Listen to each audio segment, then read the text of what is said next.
In this video, I'm going to talk about why gaming has become boring and it is dying in 2023. Imagine this, in 2012, the new Halo is coming out. You have millions of people that are lining up to go to all the gaming conferences. They're getting excited all around the globe. People are talking about it on the forums, on Facebook. And when the game releases, millions of people are buying it. Millions of people playing this game. They're all online. People are going crazy about it on the internet. People are lining up for hours and hours on the day of release just to get the game. Man, it's going crazy. The whole world is exploding over this game. The brand new Halos come out, the brand new CODs come out, you know, brand new Pokemon games come out, the brand new FIFA has come out.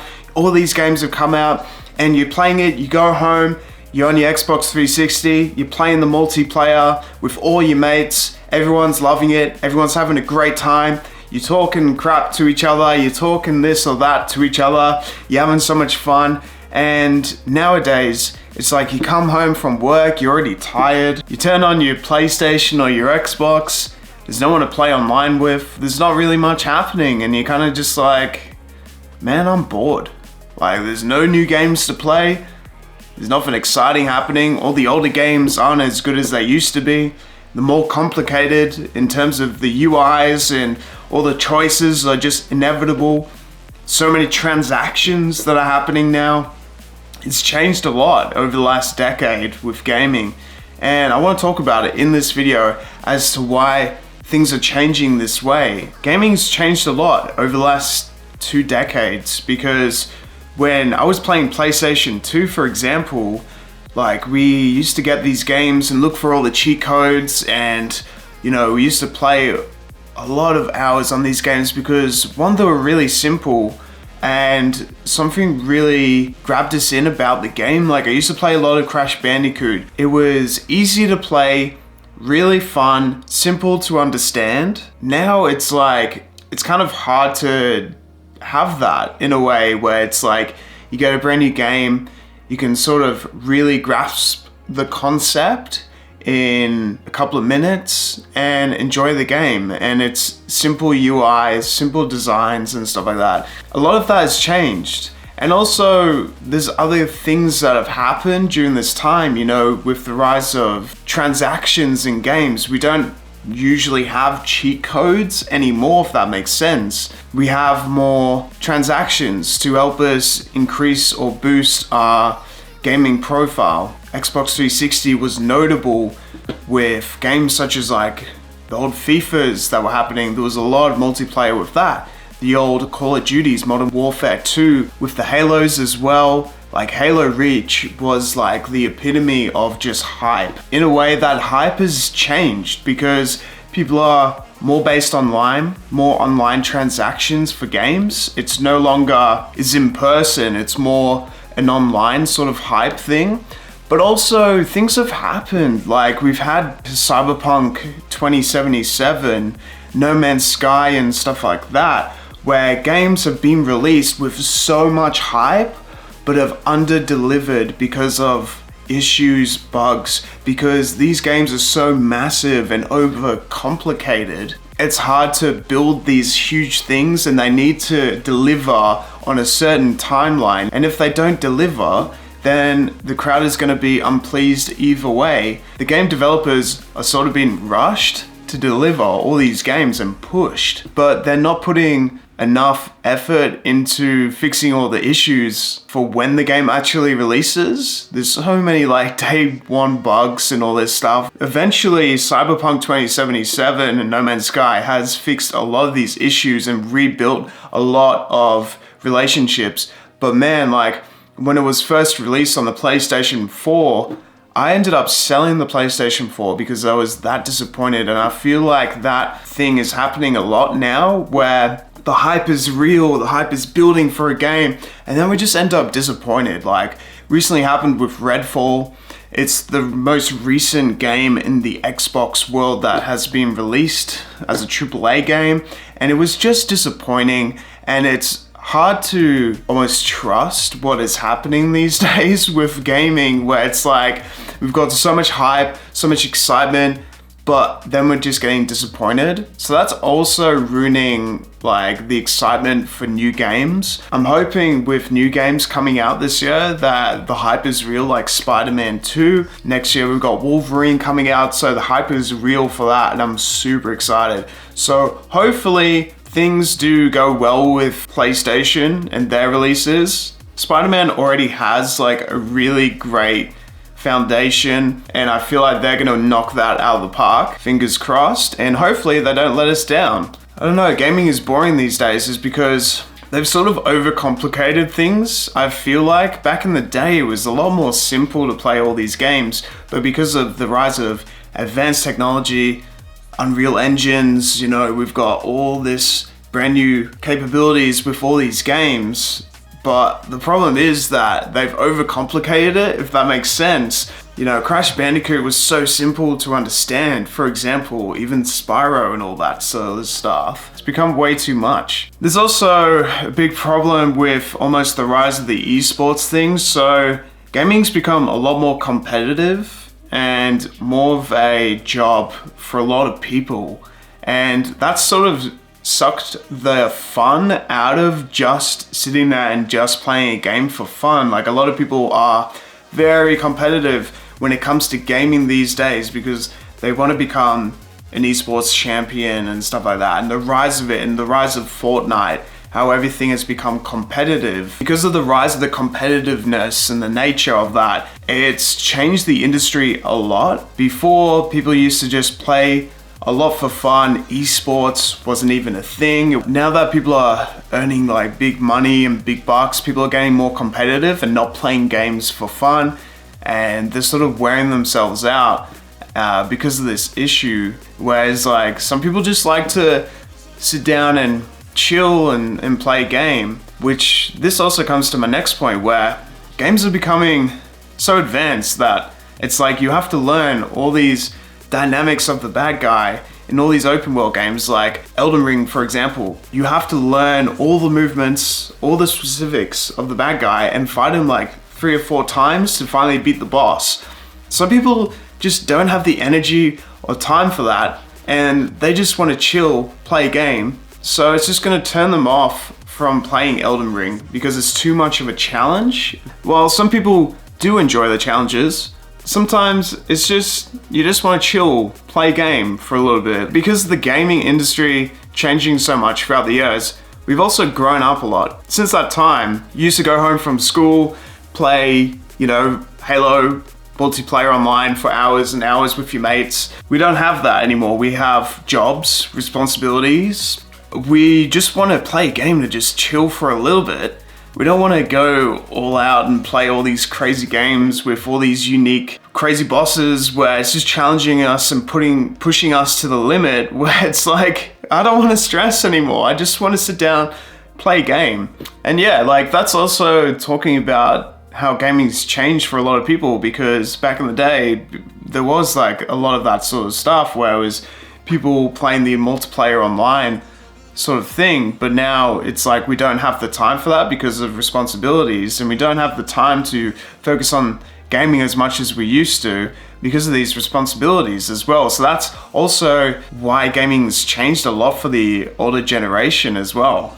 Gaming's become super expensive. We've got these consoles now for $750 to $850 Australian dollars. Even the Xbox Series S is 500 Australian, and that's like a lot of money for a lot of the average consumer for playing these games. So it's sort of changed how people, the new consoles, because they're so hard to get now and they're very expensive.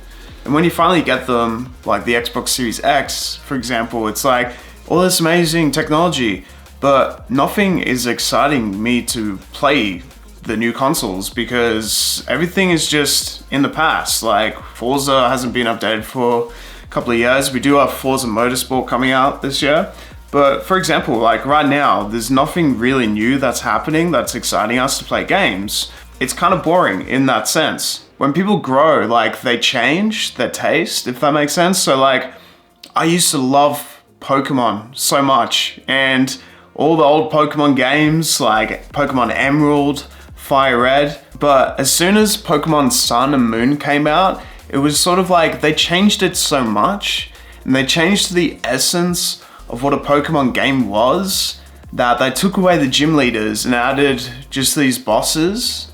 It just changed the essence of what Pokemon is.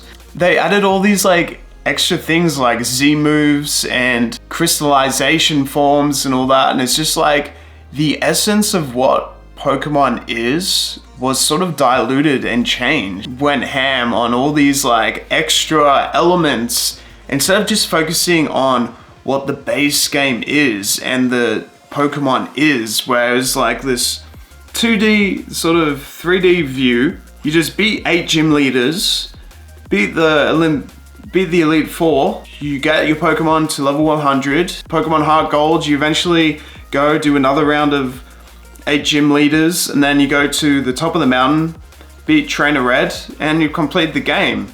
In that sense, that's what Pokemon was. Like, it was a lot of fun because of the simplicity of it, and they took away a lot of the simplicity and added all these crazy new elements with it. Almost like Yu-Gi-Oh as well. Oh my gosh, so like Yu-Gi-Oh originally was a very basic game where you had attack, defense, basic special abilities with trap cards. They added so many magic effects, and you didn't need the polymerization anymore. You needed like this card, and like 5 cards to actually transform something into the next level up. And it was just so complicated that it was just like, I don't want to play this game anymore because there's just so much going on that I just don't understand what is going on. And I feel like it's the same with gaming, with some things where it's like, I can't get into this in about a minute of playing this, and it's just so complicated that it's just blowing my mind. I don't understand what's going on. There has been a few games that to me has overcome the complicated issue, if that makes sense. So games like Rift Apart was quite simple. Mario Kart, you can play that and just like chill, very easygoing sort of game. But there's different games for different audiences. I've talked about how I've fallen out of love with Pokemon, but I've fallen in love with all these brand new games now, like Rift Apart. I've fallen in love with FIFA again, fallen in love with Hogwarts Legacy, God of War. Taste in games has changed, and that happens a lot. And I think the only way I would have realized this was by, one, I took a couple of years off. So if you're struggling with what games to play at the moment, you're getting really stressed out because of gaming, then just take a break. Like, there's no point in just stressing out over some games, because at the end of the day, it's a hobby, we're having fun. Try something new out that you've never tried before. All thanks to the Game Pass, we can try a lot of brand new titles that we've never tried before. Luckily, I've found some older Assassin's Creed games that I've just fallen in love with, and Red Dead Redemption 2.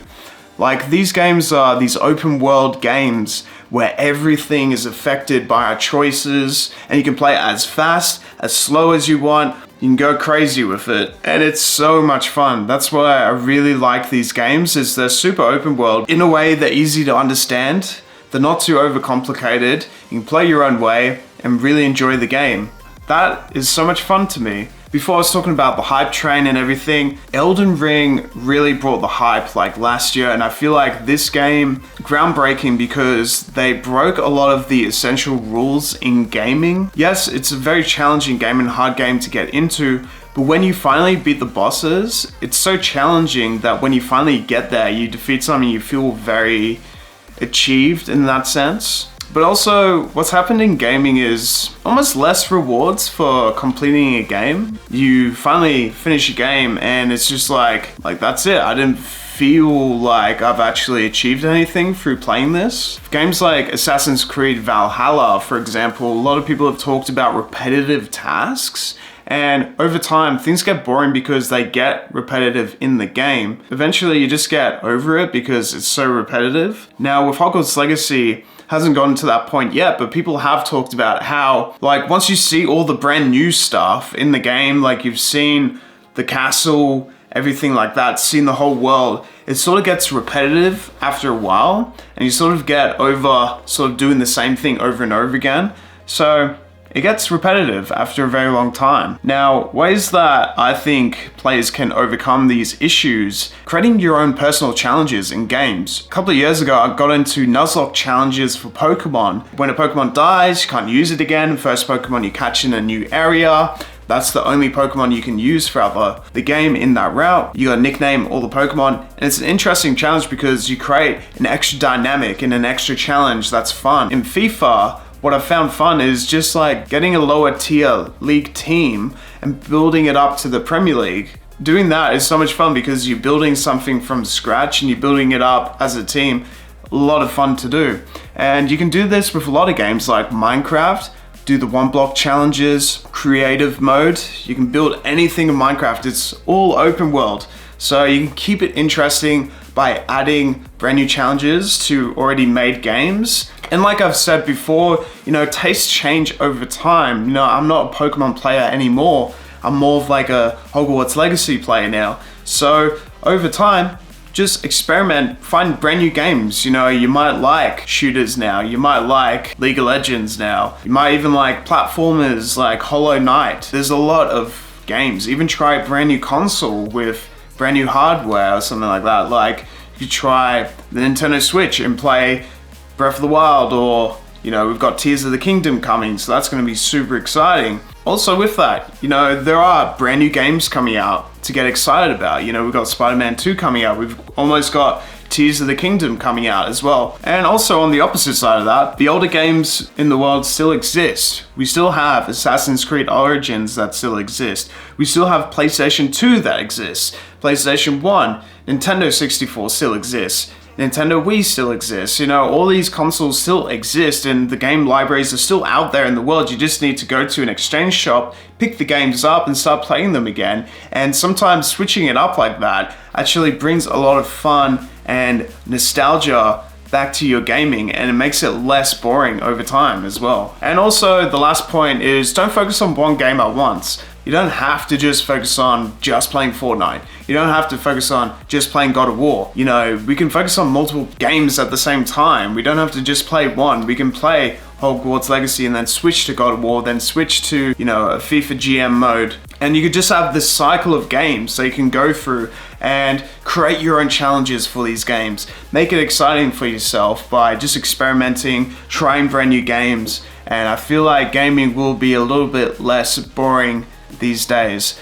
Also, just seeing if there is any multiplayer online games. Like Fall Guys is a huge multiplayer online game, and you can have fun playing online again. So there are ways to overcome the boring issue where things are just, getting a bit stale. And I personally had this problem for a while where gaming was getting boring and I stopped playing for a good 2 years. I was like, it's just boring. There's nothing exciting me to play games anymore. So hopefully these tips and this conversation helps. If you want to like and subscribe to see more videos like this and discuss your opinions, your thoughts and feelings on this topic, feel free to in the comments, and I will see you guys next time.